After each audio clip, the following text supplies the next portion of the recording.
Well, welcome, guys. My name is Grant Lutman. I'm the head of engineering for INTAMSYS in the Americas. And today we're going to talk about how to get the most out of your engineering materials. We're specifically going to focus on FFF today, but we'll get into it. A little bit about myself. I have 6 years of additive experience in FFF, specifically in industrial additive. In that time, I've done things from applications engineering, customer support, training, after sales management, to kind of put it lightly. And then a little bit of company history about INTAMSYS. So we developed our first printer in 2014, launched our FunMat HT in 2016. FunMat Pro 410 in 2018, 610 in 2019. I got a couple of rounds of investment, and now we're up to our FunMat Pro 310, which just launched this year. Our headquarters is in Shanghai. Regional is in Stuttgart and Minneapolis, and then we have partner coverage all over the globe. All right.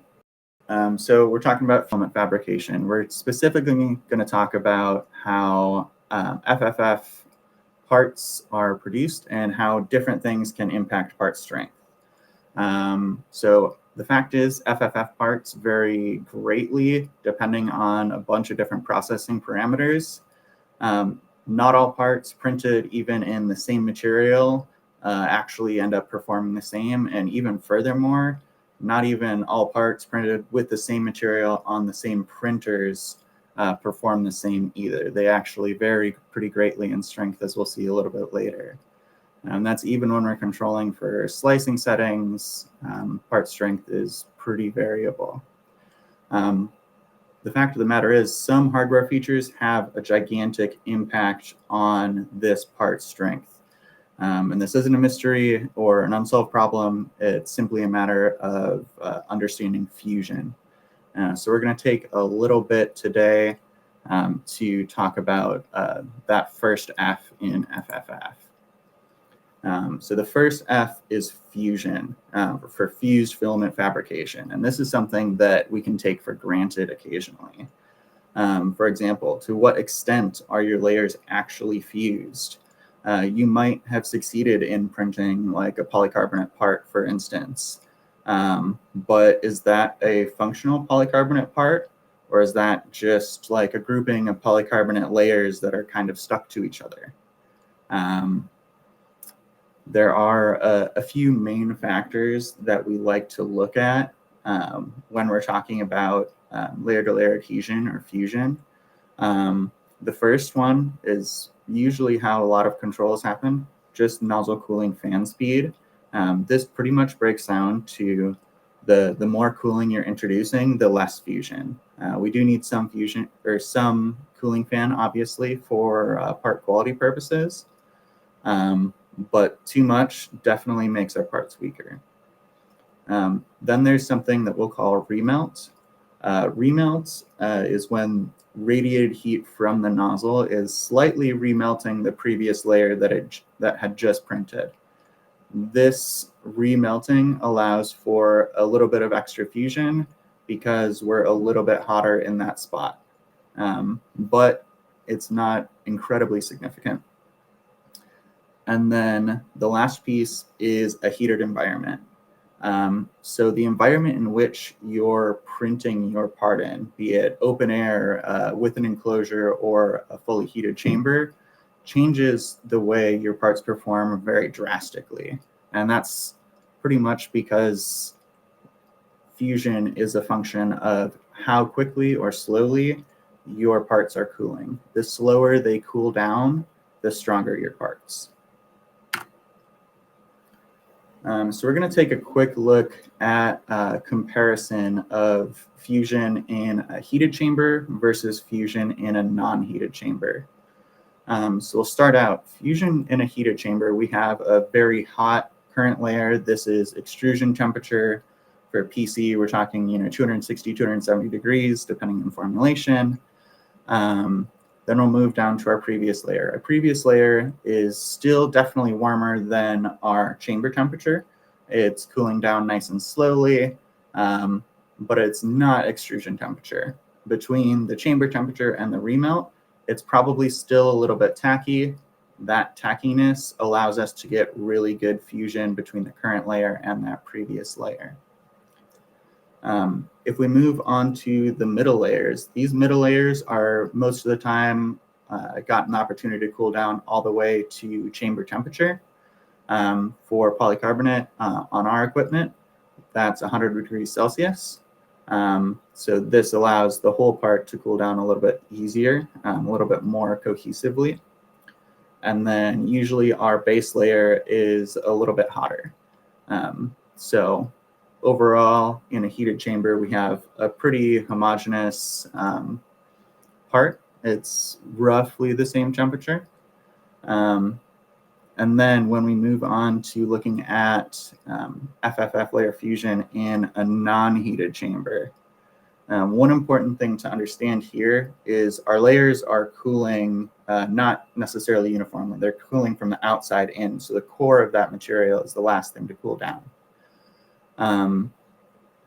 So when we're looking at the non-heated chamber version, our current layer, again, we're looking at that 260, 270. It's a very hot layer. As we move down, this second layer has gotten the opportunity to cool down a little bit more. So we're really now relying on some remelts, and we're relying on the part cooling down, hopefully slowly, but definitely faster than it would be in a heated chamber. What this leads to is a little bit less fusion between that current layer and the previous layer. The next piece is middle layers. So middle layers are allowed to cool down completely. If this is, an open air printer, that's, 20 degrees Celsius or so. If it's closed, we're looking at maybe 40 or 50 degrees Celsius. But these are cooled down significantly from our current layer and our previous layer.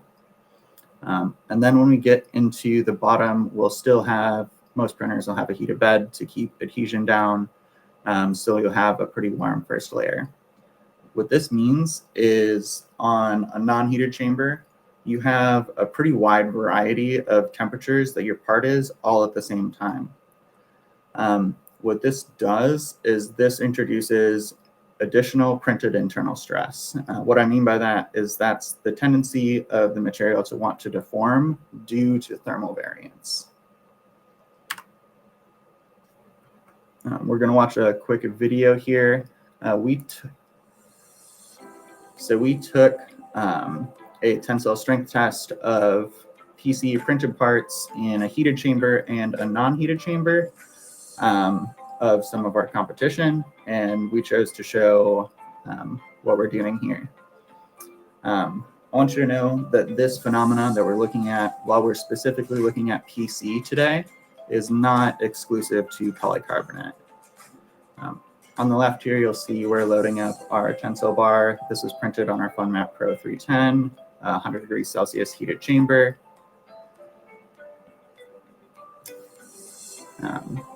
At the beginning there, you saw we were controlling for dimensional inaccuracies, and you'll see now the right sample broke significantly sooner than the left sample. The right sample was printed on one of our well-known competitors. So moving on to a little bit of this data.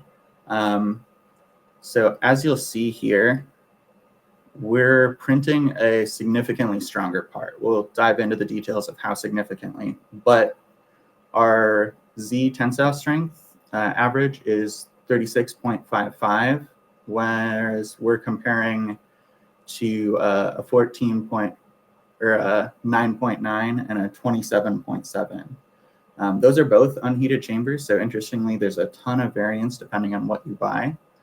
But one important thing that I'll talk a bunch about more is this CV percentage value. So beyond printing strong parts, printing in a heated environment also helps you print more consistent parts. So this is a graph of the same tensile test that we just watched. you'll see this particular one has pretty low overall part strength. I think the max here is about 11, but average is 9. You'll also see there's a pretty wide spread between these lines, so you have a pretty variable part for what it is. Moving on to our competitor number 2. This, you got a little bit more strength, but again, still quite a bit of variance between each value. Last, you can see on the Pro 310, we're a much tighter grouping of values, and we're significantly stronger.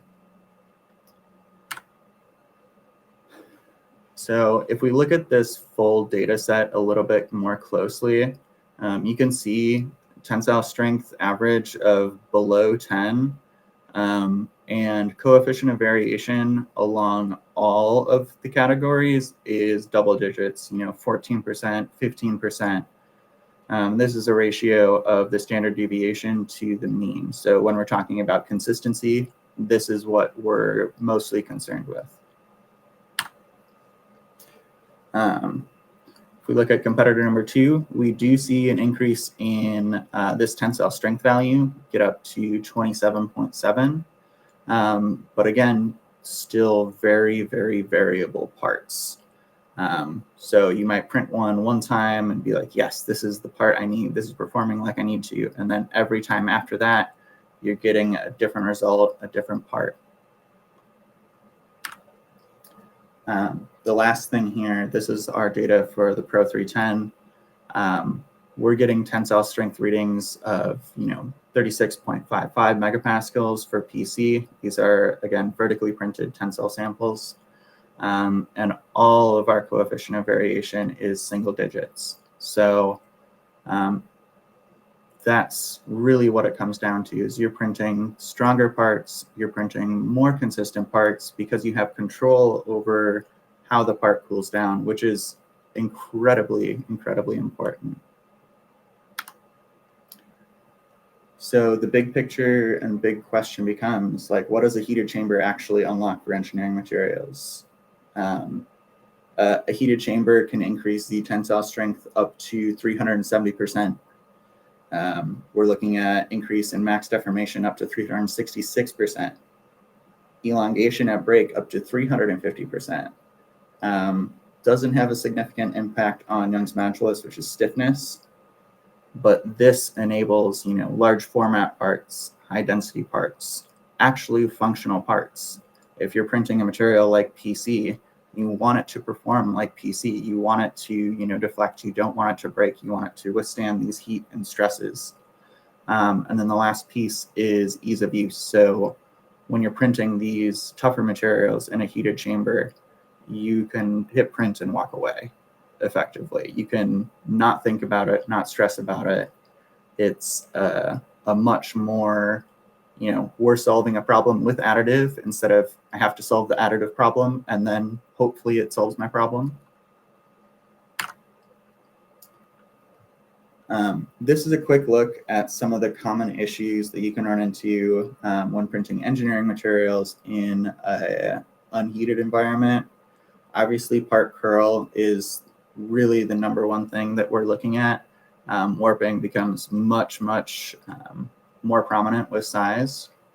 Warping after printing. So if we go all the way back to our comparison slide, this printed internal stress, even if you succeed on a part, once your part is completely cooled down, you can actually have a slightly deformed part because of these printed internal stresses. And then the last and kind of like worst case scenario is you get a stress crack. So these cracks are actually more than the layer to layer adhesion even.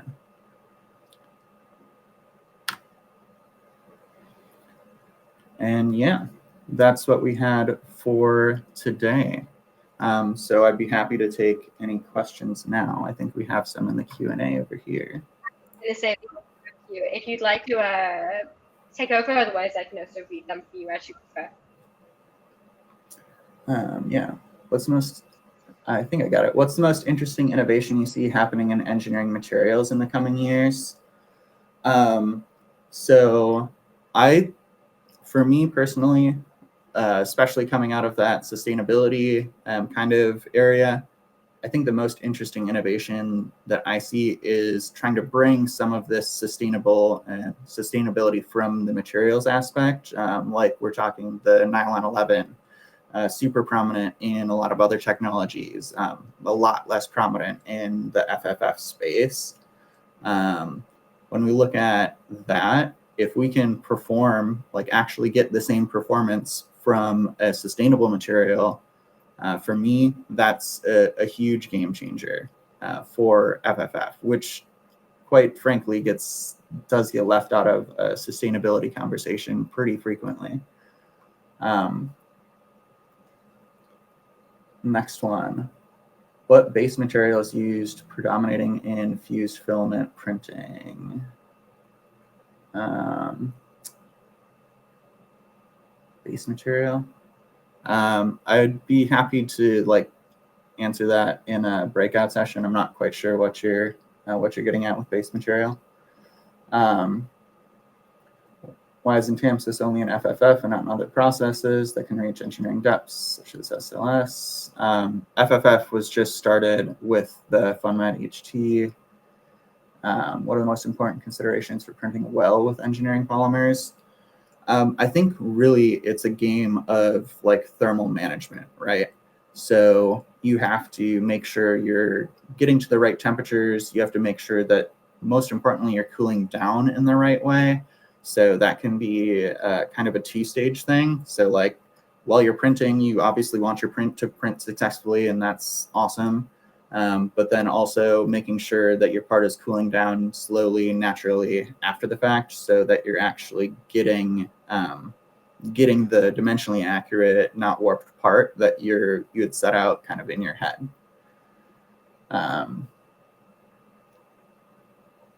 Have you studied the effect of your heated chamber on crystallinity and physical property development? Yeah, so what we focus on, because we do a lot of high performance materials as well, we try to focus on printing materials like, say, PEEK in an amorphous state, and then trying to develop the crystallinity after the fact via an annealing process. So we've studied it in the sense of, we're trying to reduce any crystallinity that we put into our parts during a printing process, especially for the high performance materials like PEEK. But yeah.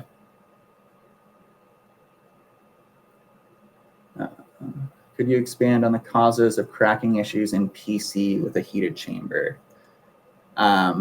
So when cracking happens, it's because the printed internal stress is greater than the layer-to-layer adhesion. So this can happen when you have a part that cools down like a whole bunch in these middle layers. If we kind of look back to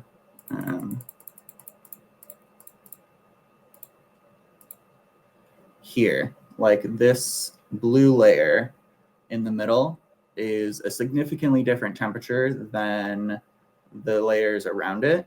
And as parts get taller, especially in non-heated chambers, this fact that the middle layer is so cool in comparison to the layers surrounding it, that's what ends up leading to stress cracking.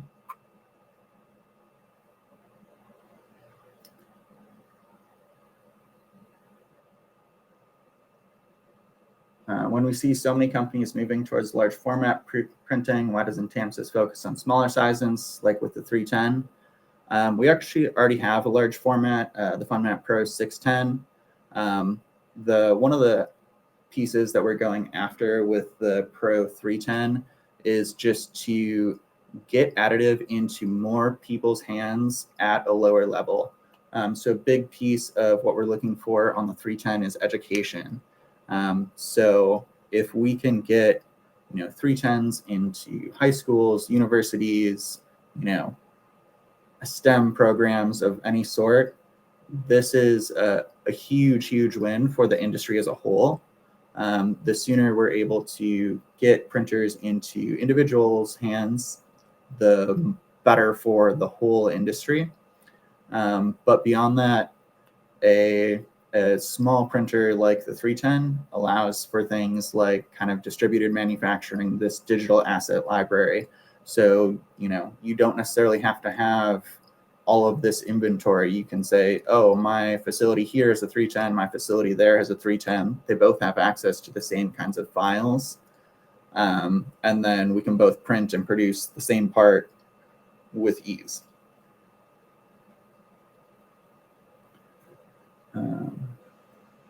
Are heated chambers suitable even for more standard materials, or do you only need them with engineering ones? Great question. So heated chamber benefits all materials for FFF. When you're printing in a heated chamber, even your basic materials are going to perform better. So like your PLA will have better layer-to-layer adhesion. Your ABS is going to have better layer-to-layer adhesion. Just big picture as a concept, any part that you're printing in a heated chamber is going to perform more like an injection molded part than if you were to do it in simply an enclosure or even open air printing.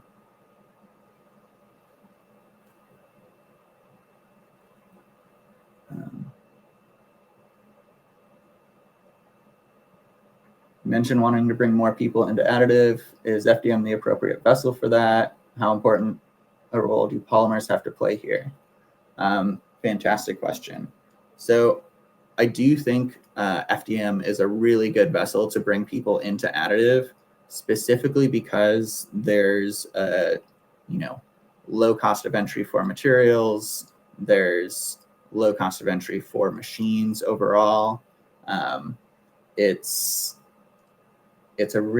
From my perspective, it's a really good tool to have people's first experience. We're not talking about any like chemical or resins that we have to deal with. The only main risk is like temperature. Thanks a lot, Grant. So this was we are a little bit late, so we'll continue with our next panel discussion already. So thanks a lot again for your workshop.